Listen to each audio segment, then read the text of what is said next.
Hey guys, what is going on today? It is your boy T-O-B-Y, because it's a brand new video, and today we are going to be reacting to a specific series that has been going on for some time now. Obviously, it's been happening every single Friday, but if you didn't guess by the thumbnail, we are going to be reacting to Wandavision! Let's go.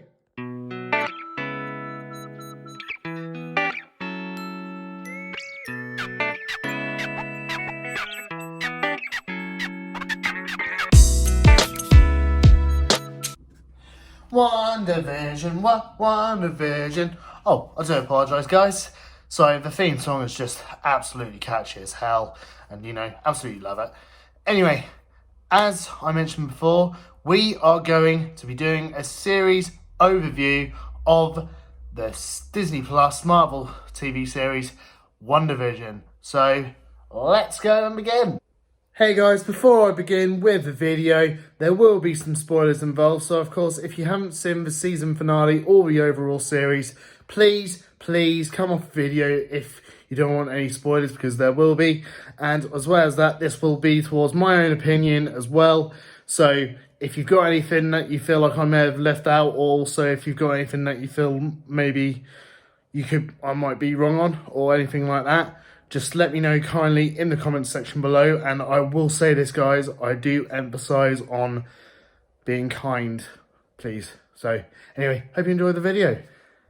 So episodes 1 and 2.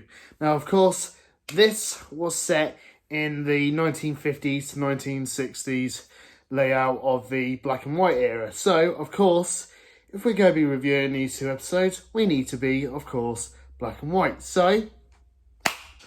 So, of course, like I said, episode 1, episode 2, of course, set up in the sort of like classic black and white time frame. Perfect start to the series, I honestly think.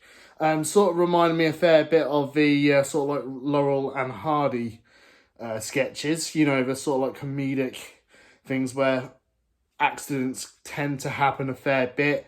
And as well as that, that was kind of with the same thing with the characters in the series too. It was nice to kind of see both Wanda and Vision sort of like adapting to their new life, even though technically speaking, after what happened in Endgame, who honestly would get over that easily. It's good to also see that we got some new characters, especially with Agnes, the noisy neighbour. Of course, definitely left fans thinking, will she be in a very important part of the show?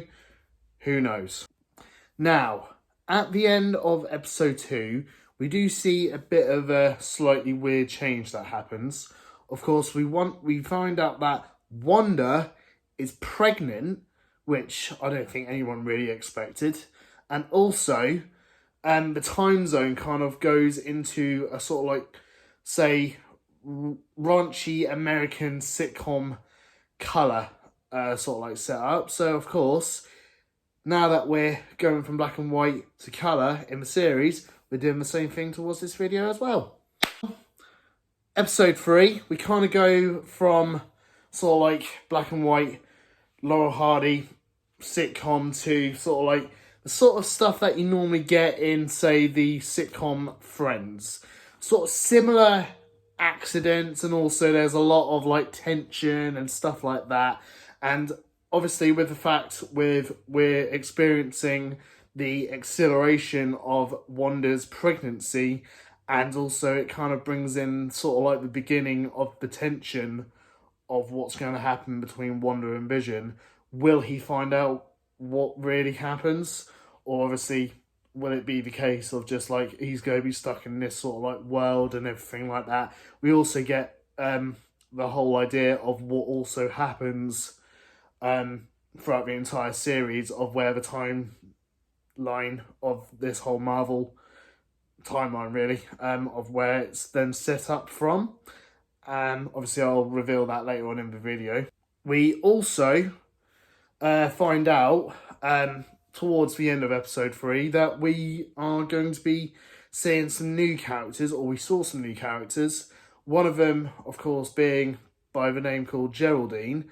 However, most of the fans probably guessed her straight away as the little girl, also known as Monica, who was in Captain Marvel, who was obviously helping Captain Marvel obviously try and get herself back to shape to kick some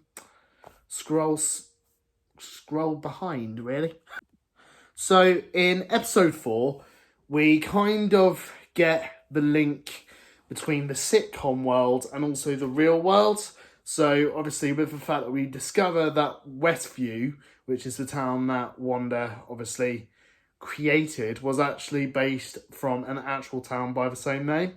And it kind of made things a bit more brighter, a bit more, feel like a sort of like home to disguise her madness after everything that she'd obviously lost in Infinity War and also when it came to Endgame too. We also get the chance to see more about what happened to Monica, as obviously we discover that she'd already been one of the poor souls that had been blipped by Thanos in Infinity War and also coming back when it came to Endgame. We also get the chance to see new characters as well in episode 4 and 5. We get the chance to obviously see Darcy Lewis from the Thor movies, which I thought was amazing. And as well as that, with the Ant-Man fans as well, we also get the chance to see Jimmy Woo as well, which I honestly think was fantastic to introduce those in.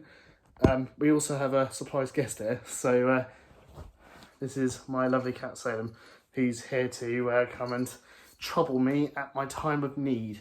Oh, go away, bye-bye. Yeah, as I was saying, obviously we get the chance to see Darcy Lewis and Jimmy Woo from Ant-Man.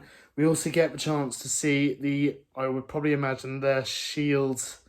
sort of like a different institute by the name of SWORD. With obviously this new guy, Director Hayward, as well, which was fantastic. This cat, you're annoying, you are, you know that, don't you? Goodbye. Sorry about that, guys. Yeah, obviously we get the chance to meet Director Hayward. We also get the chance to see new characters. Surprise twist, obviously being in the episode 5, we get the chance to meet someone that we haven't seen on our screens for some time now, which was Evan Peters as what should be Pedro Maximoff, also known as Quicksilver. Now, of course, if everyone doesn't know the Evan Peters Quicksilver character well enough, obviously the last time we saw him was in the X-Men movie Dark Phoenix, which was, of course, some time ago. Now, of course, some people would have probably thought, if that being the case, are we going to be seeing the new X-Men appearance? Who knows? As well as that, also in episode 4, we also discover there is a fair bit of tension going on between Wanda and Vision. We can actually see this now, because obviously when it comes to the parts where obviously Vision is confused, the reason why the timelines are then obviously going quickly, and it's like he's probably thinking, oh, he's just living a normal, happy life, but really he doesn't know. Obviously, he kind of obviously got destroyed by Thanos in Infinity War, so obviously, you know, that's going to be a little bit awkward to obviously try and hide that. But at the end of the day, we'll soon obviously find out the reason why Wanda had to do it. Now, episode 6 and 7 kind of went down the downward spiral for me. As much as I like the theme song, because it kind of reminded me of the Office theme song, as in the US version, it was also the case of, I don't think a lot of us wanted to see more of the tension between Wanda and Vision. I think all of us just wanted to see the fact that Wanda actually just telling Vision that obviously what's been going on, and it was a case of obviously she just couldn't. And of course, with the fact that we see what Pedro brings in towards the family, he does act a bit stranger than usual. And then, as well as that, as soon as he then mentions to Wanda that obviously her husband wouldn't obviously die twice, then she obviously knew something was going to be up. And I honestly think probably that was my favourite bit, where she just uses her powers and just goes, just, just makes Pedro just completely go powerless at this point. Not literally, because obviously he still has his powers.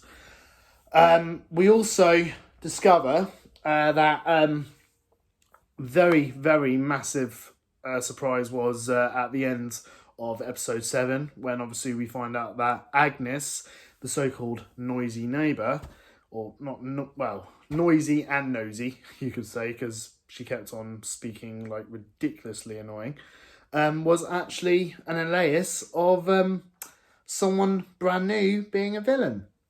We find out that she was also known as Agatha Harkness, which is, of course, another witch in Westview, which has got powers, and she had a nice catchy theme song of her own, which has been quite well known all over TikTok, and she also killed Sparky. So you could say, if John Wick finds out, yeah, he's not going to be too happy about that. Series 8 next. Now, Series 8 kind of, I think, sort of like slowly stitched up the cracks of what happened in season 6 and 7. Kind of saved the downfall a little bit, because first of all, it was obviously bringing up towards the finale, where there was obviously going to be a battle going on, but we also got the chance to sort of like recapture some of Wanda's memories, even some that wasn't even mentioned in any of the movies, obviously with the Avengers and also with Captain America Civil War. Now, obviously, the one thing I thought was fantastic was the fact that they actually brought the picture of what happened to Wanda and Pedro's parents, as mentioned in Age of Ultron by Pedro, and had everything that he was talking about brought into the actual series, which I thought was absolutely fantastic. And also, I also love the fact that they also managed to bring in her feelings after how she was like in Endgame. Like, obviously, once she obviously found out that she was not going to get Vision back, she obviously lost everything. It was a case of then, that was how then the sort of like creation of the Westview sitcom related thing, the happy version, to life, and also to bring in by memory after her going into Sword and obviously trying to bring Vision back, but obviously she was like, I can't feel you, I can't feel you. But obviously, with the fact that a lot of fans were probably astonished when they all find out that her powers were actually created by the effects of a Mind Stone, which of course was the reason why she was then also able to temporarily destroy it before Thanos ruined everything. And also with the fact that she managed to bring back a Hex version of Vision back to life, which hence the reason why his rebirth, you could say. Of course, speaking of visions and rebuilding and also bringing things back to life, we also find out that Sword and Director Hayward have been doing a bit of a silly move, bringing in another version of Vision, which has no soul, which has no mind, of memories of what happened in his life, and he doesn't even have the Infinity Stone inside his head. He's got like a nice little blue sort of like triangle related thing there, and he's just plain white Vision. Like, that was definitely one of the suspenseful ones of them all. And as well as that, with the fact that we also get the chance to see more of what Agatha was like, because she's been like how she's been for generations. And obviously with the fact that even her own mother was sick and tired of her, she just wanted her gone out of her life. Which I honestly think, in my opinion, from my set of favourite Marvel villains, Agatha's definitely up there in the top 10. I mean, she's powerful, she's had all this hatred, and yet she's still gone and done the honours of trying to make a lot of people's lives hell. So that's classic Marvel villainry at this point of occasion. And now, the grand finale, episode 9. Now, there's only one word I can easily come up with of what I thought with the finale. Absolutely brilliant. I know that's 2 words, but the emphasis of the word brilliant just seems to come into mind. Like the build-up of the battle against Agatha and Wanda, and also the 2 visions as well. It was just absolutely well put together, and with the fact that the battle itself was just incredible. The fact that also Vision kind of did the exact same thing, what he did with Ultron in Age of Ultron. He obviously managed to get the White Vision's memories back the same sort of way that he did with Ultron by bringing him out of the internet. Obviously with the touch of his little blue gem, he's managed to obviously bring White Vision back to obviously how he obviously died in the first place, and how he's been rebuilt back, and obviously wanted to try and destroy Vision and Wanda, and also destroy Westview. But obviously now he's gone off somewhere, and who knows, we might end up seeing him again. But I honestly think it was the ending that brought out probably the most raw of all emotions. I mean, even after yesterday me watching it, I'm still shocked and overwhelmed after what happened. I mean, with the fact that we see the sad ending where we can't obviously see Wanda and Vision and also the kids as well, obviously just still staying together. And it was the case of them where it kind of then reverted back to how it used to be with the empty sort of space where the house should be. And then it was a case of then Wanda obviously then going back into hiding again, which of course was fantastic. Then, as well as that, with the post-credit scenes as well, with the case of obviously we're all trying to obviously work out who this friend who is in space that Monica is hopefully going to be seeing. Could it be another one of the Kree? Could it be even Nick Fury? Because I mean, we last obviously saw the real Nick Fury in Spider-Man Far From Home, which obviously could be a sort of like linking towards. Because I mean, technically speaking, a lot of people were obviously wondering why we didn't get like the most amazing appearance. Because a lot of people thought it was going to be Spider-Man. People thought it was going to be Doctor Strange. People even thought that Magneto was going to come in and kick off the MCU X-Men clash together. And it was just going to be mental. But overall, the ending was fantastic. Massive well done to everyone that did it. It was played out so brilliantly. And like I said, it's left me in shock. It's probably left a lot of people that have also seen the show shocked as well.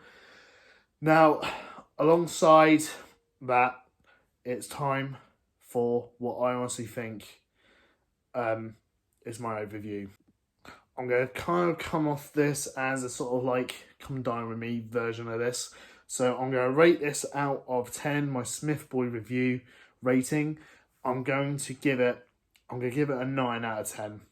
Because the reason why I'm giving it a 9 and not a 10 is because I think it's the case of it left a bit of a theory of more questions that needed to be answered, and the fact that we obviously need to now wait for more movies or series to obviously find out from this, and we kind of didn't get the answers